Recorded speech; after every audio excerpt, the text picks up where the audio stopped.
इस कहानी का उद्देश्य केवल मनोरंजन है। इसे किसी भी गलत नज़रिए से न लें। मेरा नाम नमिता है। मैं 26 साल की एक साधारण लेकिन आत्मनिर्भर महिला हूँ। मैं ग्रेटर नोएडा के एक शांत इलाके में अपने परिवार के साथ रहती हूँ। मेरी ज़िंदगी बाहर से देखने पर बिल्कुल परफेक्ट लगती है। मेरे पति एक बड़ी कंपनी में काम करते हैं और अक्सर काम के सिलसिले में अलग अलग शहरों में जाते रहते हैं। घर में मेरी 2 साल की बेटी है जो मेरी दुनिया है। इसके अलावा मेरे सास ससुर भी हैं जो मुझे अपनी बेटी की तरह मानते हैं। भगवान की कृपा से घर में किसी चीज़ की कमी नहीं है, लेकिन फिर भी ज़िंदगी में खालीपन है जो कभी-कभी बहुत गहरा महसूस होता है। खासकर तब जब रात को सब सो जाते हैं और मैं अकेले खिड़की के पास बैठकर दूर तक फैली खामोशी को देखती रहती हूँ। उन पलों में मुझे अपने पुराने दिन याद आते हैं। मेरा मायका बरेली में है, जहाँ मैंने अपना बचपन बिताया। वहाँ की गलियाँ, वहाँ के लोग और खासकर कुछ रिश्ते आज भी मेरे दिल के बहुत करीब हैं। पिछले महीने कि एक सुबह जब मैं किचन में चाय बना रही थी, तभी मेरी फ़ोन की घंटी बजी। स्क्रीन पर माँ का नाम देखकर मेरे चेहरे पर मुस्कान आ गई। मैंने तुरंत कॉल उठाया।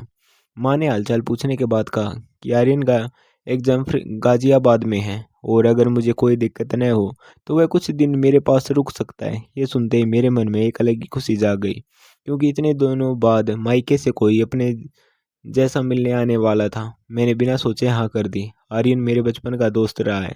हम दोनों ने एक ही स्कूल में पढ़ाई की थी। उसके पापा और मेरे पापा साथ काम करते थे, इसलिए हमारे परिवारों में भी काफ़ी घनिष्ठता थी। हम दोनों ही अपने घरों में इकलौते थे, इसलिए बचपन का ज़्यादातर समय हमने साथ ही बिताया। खेलना, पढ़ना, लड़ना, झगड़ना और फिर मान जाना, ये सब हमारी दोस्ती का हिस्सा था। समय के साथ सब बदल गया। 12वीं के बाद मैंने आगे की पढ़ाई के लिए बीए में दाखिला लिया और वह इंजीनियरिंग की पढ़ाई के लिए मुंबई चला गया। धीरे धीरे बातचीत कम होती गई और फिर मेरी शादी हो गई। शादी के बाद मैं अपनी नई ज़िंदगी में व्यस्त हो गई और उससे सिर्फ एक बार मुलाकात हो पाई थी। अब इतने सालों बाद वह पहली बार मेरे घर आने वाला था। यह सोचकर मन में एक हल्की सी उत्सुकता भी थी और थोड़ी सी घबराहट भी। अगले दिन सुबह मैं जल्दी उठ गई, घर को अच्छे से साफ किया और उसके आने की तैयारी करने लगी। मुझे खुद समझ नहीं आ रहा था कि मैं इतनी उत्साहित क्यों हूँ। शायद इसलिए क्योंकि इतने समय बाद कोई ऐसा मिलने आ रहा था जो मुझे मेरे पुराने दिनों की याद दिलाएगा। करीब 10 बजे डोरबेल बजी। मेरा दिल अचानक तेज धड़कने लगा। मैंने दरवाज़ा खोला तो सामने आर्यन खड़ा था। वह पहले से काफ़ी लंबा हो गया था। उसके चेहरे पर आत्मविश्वास साफ झलक रहा था, लेकिन उसकी मुस्कान वही पुरानी थी जिसने मुझे एक पल में सालों पीछे पहुंचा दिया। वह मुझे देखते ही मुस्कुराया और बिना कुछ सोचे गले लगा लिया। उस एक पल में जैसे सारी दूरी खत्म हो गई। मैंने हंसते हुए कहा, तुम तो बहुत बदल गए हो। उसने जवाब दिया, तुम भी पहले जैसी नहीं रही। उसकी बात सुनकर मैं हल्का सा मुस्कुरा दी, लेकिन अंदर कहीं कुछ अलग सा महसूस हुआ। मैंने उसे अंदर बुलाया। मेरी बेटी पहले तो उसे देखकर थोड़ी झिझकी, लेकिन कुछ ही देर में उसके साथ खेलने लगी। आर्यन बच्चों के साथ जल्दी घुल मिल जाता है, यह बात पहले भी थी और अब भी थी। उसने मेरी बेटी को गोद में उठाया और उसके साथ खेलने लगा। यह देखकर मेरे चेहरे पर सुकून भरी मुस्कान आ गई। कुछ देर बाद वह फ्रेश होने चला गया और मैं किचन में चाय बनाने लगी। जब हम दोनों चाय लेकर बैठे तो बातों का सिलसिला शुरू हो गया। हमने स्कूल के दिनों को याद किया, अपने पुराने दोस्तों के बारे में बात की और यह भी जाना कि कौन कहाँ है और क्या कर रहा है। उन बातों में एक सच्चाई थी, एक अपनापन था जो आजकल की ज़िंदगी में कहीं खो सा गया है। दिन कब गुजर गया पता ही नहीं चला। शाम होते होते मुझे एहसास हुआ कि इतने दिनों बाद मैं सच में दिल से हंसी हूँ। रात को हमने साथ में खाना खाया और फिर सोने की तैयारी करने लगे। मैंने उसे अपने कमरे में ही रुकने को कहा, क्योंकि घर में बाकी कमरे बंद थे और वहाँ जगह भी थी। उसने बिना किसी झिझक के हाँ कर दी। कमरे में हल्की सी रोशनी थी और खिड़की से आती ठंडी हवा माहौल को और भी शांत बना रही थी। मेरी बेटी बीच में सो गई और हम दोनों अपने अपने कोनों में लेटकर बातें करने लगे। बातों का विषय फिर से बचपन की यादें बन गई। हम दोनों उन पलों को याद करके हंसते रहे, लेकिन उसी हंसी के बीच कभी कभी एक खामोशी भी आ जाती थी जो बहुत कुछ कह जाती थी। धीरे धीरे बातचीत कम होती गई और कमरे में सन्नाटा छा गया, लेकिन वह सन्नाटा अजीब नहीं था। उसमें एक सुकून था, एक अपनापन था। मैंने हल्के से उसकी तरफ देखा। वह आंखें बंद किए हुए था, लेकिन उसके चेहरे पर एक शांति थी। उस पल मुझे एहसास हुआ कि वक्त ने हमें कितना बदल दिया है। अब हम बच्चे नहीं रहे, लेकिन दिल के किसी कोने में वह मासूमियत अब भी जिंदा है। उस रात मुझे देर तक नींद नहीं आई। मेरे मन में कई तरह के ख्याल आ रहे थे। पुराने दिन और वर्तमान के बीच जैसे कोई पुल बन गया था। मैं समझ नहीं पा रही थी कि यह सिर्फ एक मुलाकात है या कुछ ऐसा जो मेरे अंदर छिपी भावनाओं को जगा रहा है। आखिरकार मैं भी आंखें बंद करके लेट गई। अगली सुबह मेरी नींद थोड़ी देर से खुली। जब आंखें खुली तो खिड़की से आती हल्की धूप कमरे में फैल चुकी थी। एक पल के लिए मुझे समझ ही नहीं आया कि मैं कहाँ हूँ। फिर अचानक मुझे याद आया कि आर्यन घर पर है। मैंने तुरंत इधर उधर देखा तो वह उठ चुका था और मेरी बेटी उसके साथ खेल रही थी। उनकी हंसी की आवाज़ कमरे में गूंज रही थी। वह दृश्य देखकर मेरे चेहरे पर अपने आप मुस्कान आ गई। इतने दिनों बाद घर में ऐसी रौनक महसूस हो रही थी। मैं उठकर किचन में गई और नाश्ता बनाने लगी। थोड़ी देर में आर्यन भी वहां आ गया और बोला, आज मैं मदद करूंगा। मैंने हंसते हुए कहा, तू मेहमान हो, आराम करो। लेकिन उसने जिद की और मेरे साथ खड़ा होकर छोटी छोटी चीज़ों में हाथ बटाने लगा। उस दौरान हमारी बातचीत फिर से शुरू हो गई, लेकिन इस बार बातों में एक नई सहजता थी, जैसे हम दोनों फिर से एक दूसरे को समझने लगे हों। नाश्ते के बाद वह अपने एग्जाम के लिए निकल गया और मैं अपने रोज के कामों में लग गई। लेकिन आज हर काम करते समय मेरे चेहरे पर एक अलग ही सुकून था।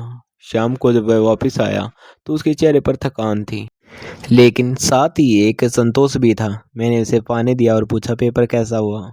उसने मुस्कुराते हुए कहा, अच्छा गया। फिर हम दोनों बालकनी में बैठ गए। हल्की हवा चल रही थी और आसमान में ढलती शाम का रंग बहुत खूबसूरत लग रहा था। हम दोनों कुछ देर तक बिना कुछ बोले उस नज़ारे को देखते रहे। फिर उसने धीरे से कहा कि कभी कभी जिंदगी हमें ऐसे मोड़ पर ले आती है जहाँ हम हमें अपने आप से ही सवाल करने लगते हैं। उसकी बात सुनकर मैंने उसकी तरफ देखा, लेकिन कुछ नहीं कहा, क्योंकि मेरे मन में भी कुछ ऐसा ही चल रहा था। उन दिनों में हमने बहुत बातें की, कभी कभी अपने सपनों के बारे में, कभी अपने डर के बारे में और कभी उन रास्तों के बारे में जिन्हें हमने चुना था। मुझे महसूस होने लगा कि आर्यन अब पहले जैसा नहीं रहा। वह पहले से ज़्यादा समझदार और संवेदनशील हो गया है। उसकी बातों में गहराई थी और उसके सोचने का तरीका भी बदल चुका था। धीरे धीरे हमारे बीच एक भावनात्मक जुड़ाव बनने लगा, जो शब्दों से ज़्यादा खामोशी में महसूस होता था। कभी कभी जब हमारी नज़रें मिलती तो हम दोनों कुछ पल के लिए चुप हो जाते और फिर हल्की सी मुस्कान के साथ बात को बदल देते। शायद हम दोनों उस एहसास को समझ तो रहे थे, लेकिन उसे नाम देने से बच रहे थे। एक दिन बारिश हो रही थी, मौसम ठंडा था और घर के बाहर बूंदों की आवाज़ एक अलग ही सुकून दे रही थी। हम दोनों खिड़की के पास खड़े होकर और बाहर गिरती बारिश को देख रहे थे। अचानक उसने कहा कि अगर जिंदगी में कुछ फैसले अलग होते तो शायद आज सब कुछ अलग होता। उसकी इस बात ने मुझे कुछ पल के लिए सोचने पर मजबूर कर दिया। मैंने धीरे से कहा कि हर इंसान अपनी परिस्थितियों के अनुसार फैसले लेता है और वही फैसले उसकी ज़िंदगी को दिशा देते हैं। उसने मेरी तरफ देखा और हल्की सी मुस्कान दी। उस पल में हमने बिना कुछ कहे बहुत कुछ समझ लिया था। रात को जब हम कमरे में वापस आए तो माहौल पहले से ज़्यादा शांत था। मेरी बेटी सो चुकी थी और कमरे में सिर्फ हल्की रोशनी थी। हम दोनों फिर से बातों में खो गए। इस बार बातों में बचपन की यादों के साथ साथ वर्तमान की भावनाएं भी शामिल थीं। हमने इस बात को स्वीकार किया कि हमारे बीच जो रिश्ता वह सिर्फ दोस्ती तक सीमित नहीं रहा, बल्कि उसमें गहराई आ चुकी है। लेकिन साथ ही हमने यह भी समझा कि कुछ सीमाएं होती हैं जिन्हें पार करना सही नहीं होता। उस रात हमने एक दूसरे के प्रति अपने सम्मान और विश्वास को और मजबूत किया और यह तय किया कि चाहे जो भी हो, हमें अपने रिश्ते की गरिमा को बनाए रखेंगे। उस बातचीत के बाद मेरे मन में एक अजीब सा सुकून था, जैसे किसी उलझन का हल मिल गया हो। मुझे एहसास हुआ कि जिंदगी में भावनाएं आना स्वाभाविक है, लेकिन उन्हें सही दिशा देना हमारे हाथ में होता है। उस रात में पहले से ज़्यादा शांत मन के साथ सोई और मुझे लगा कि मैं खुद को पहले से बेहतर समझने लगी हूँ। सुबह की हल्की रोशनी के साथ वह दिन भी आ गया जब आर्यन को वापस जाना था। रात की बातचीत के बाद मेरे मन में एक अजीब सा सुकून था, जैसे किसी अनकही बोझ से मुक्ति मिल गई हो। लेकिन साथ ही एक हल्की सी उदासी भी थी, क्योंकि पिछले कुछ दिनों में जो अपनापन घर में लौटा था वह फिर से दूर होने वाला था। मैं जल्दी उठ गई और किचन में जाकर उसके लिए नाश्ता तैयार करने लगी। हर छोटी चीज़ करते हुए मेरे मन में बीते 4 दिनों की यादें घूम रही थी। कैसे एक अचानक आई मुलाकात ने मेरी सोच और मेरे एहसासों को बदल दिया था। थोड़ी देर बाद आर्यन भी उठकर आ गया। उसकी आंखों में हल्की सी नींद और चेहरे पर वही सादगी भरी मुस्कान थी। उसने कहा कि आज जल्दी निकलना होगा, ट्रेन का समय है। मैंने सिर हिलाकर हाँ कहा, लेकिन कुछ पल के लिए हम दोनों चुप हो गए, जैसे सब हदकंप पड़ गए हों। मेरी बेटी भी जाग गई और उसे देखकर फिर से उससे लिपट गई। वह उसे गोद में उठाकर खेलने लगा, लेकिन इस बार उसकी मुस्कान में एक हल्की सी कसक थी। नाश्ता करते समय हमने सामान्य बातें की, लेकिन हम दोनों जानते थे कि यह समय खास है और शायद इसी वजह से हमें उसे हल्का बनाने की कोशिश कर रहे थे। जाने से पहले उसने घर के हर कोने को एक नज़र देखा, जैसे इन पलों को अपने साथ ले जाना चाहता हो। जब वह दरवाजे के पास पहुंचा तो कुछ पल के लिए रुक गया। मैंने उसकी तरफ देखा और वह मेरी तरफ देखता रहा। उस नज़र में न कोई सवाल था, न कोई जवाब, वैसे एक समझ थी। मैंने हल्के से कहा, अपना ख्याल रखना। उसने मुस्कुराते हुए कहा, तुम भी। और फिर वह मुड़कर चल पड़ा। मेरी बेटी उसे जाते हुए देखती रही और मैं दरवाजे पर खड़ी रही जब तक वह नज़रों से ओझल नहीं हो गया। दरवाज़ा बंद करने के बाद घर में फिर से वही शांति लौट आई, लेकिन इस बार वह पहले जैसी खाली नहीं थी, क्योंकि अभी शांति के साथ यादों की गर्माहट भी थी। मैं धीरे धीरे अपने कामों में लग गई, लेकिन हर काम के साथ एक नया एहसास जुड़ा हुआ था। मुझे लग रहा था कि इन कुछ दिनों में मुझे अंदर से बदल दिया है। मैंने खुद को पहले से ज़्यादा समझना शुरू कर दिया था। मुझे एहसास हुआ कि ज़िंदगी में हर रिश्ता एक सीख देकर जाता है। कुछ रिश्ते हमारे साथ हमेशा रहते हैं और कुछ सिर्फ हमें सही दिशा दिखाने के लिए आते हैं। आर्यन के साथ बिताया हुआ समय मेरे लिए वैसा ही था। उसने मुझे ये सिखाया कि भावनाएं गलत नहीं होती, लेकिन उन्हें समझदारी से संभालना ज़रूरी होता है। शाम को जब मैं बालकनी में खड़ी थी तो वही हवा फिर से चल रही थी, लेकिन इस बार मेरे अंदर कोई उलझन नहीं थी, बल्कि एक सुकून था।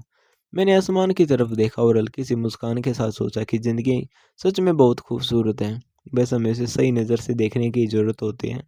उस दिन के बाद मेरी दिनचर्या फिर से शुरू हो गई, लेकिन अब मैं पहले जैसी नहीं थी। मैं अपने हर रिश्ते को और ज़्यादा समझने लगी थी। अपने पति के साथ भी मैंने अपनी भावनाओं को और खुलकर साझा करना शुरू किया और ये महसूस किया कि सच्ची खुशी वही होती है जहाँ विश्वास और समझ दोनों साथ हों। आर्यन अब दूर था, लेकिन उसके साथ बिताए हुए पल मेरे दिल में एक खूबसूरत याद बनकर रह गए, जो मुझे हमेशा ये याद दिलाते रहेंगे कि ज़िंदगी में हर मुलाकात का एक ख़ास मतलब होता है।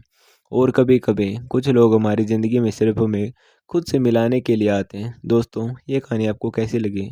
हमें कमेंट करके ज़रूर बताएं, और आप चैनल पर नए हैं तो चैनल को सब्सक्राइब करना न भूलें। धन्यवाद।